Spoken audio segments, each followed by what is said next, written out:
د ګردونو په جهان کې د اسمان سپینه سپوږمۍ یم.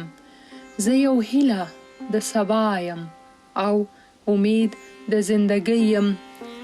زه رڼا ورسومه د نړۍ تیاره کونجو ته، چې په ژوند کې یې تیارې وي زه وردرومم و هغو ته. خو زما لار کې اغزي دي مزاحم وي قدمو ته. د رواج په بندۍ یم ځکه زه یوه نجلۍ یم.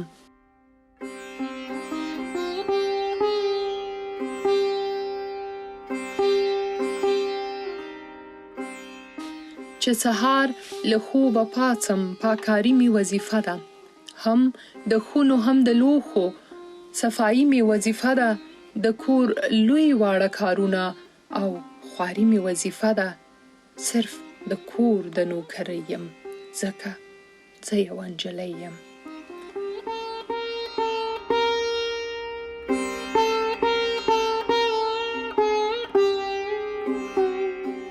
دا چې وینم کتابونه د خپل وروڼو په لاسو کې، یا مې بوخ وینم خپل وروڼه د ښوونکو په درسو کې، نو زما زړه هم دا غواړي چې لیک وکړم کتابچو کې.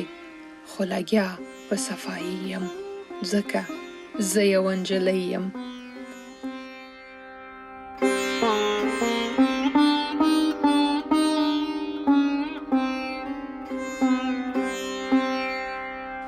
نه اختیار د ځان لرمه زه په خپلې زندګۍ کې. د ښوونځي خیالونه وینم د خپل فکر په نړۍ کې.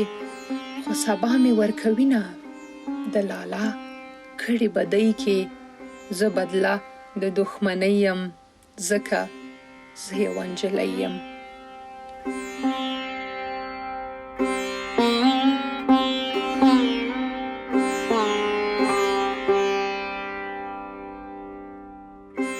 چې زه لږ شانته خفه شم نو بیا یاد کړم خپل خیالونه. بیا له مور او پلاره غواړم د ښوونځي څو کتابونه. ورور په تنده راته وایي تا ته نه دي مکتبونه. زه له دې هیلو کوچنۍ یم ځکه زه یوه نجلۍ یم.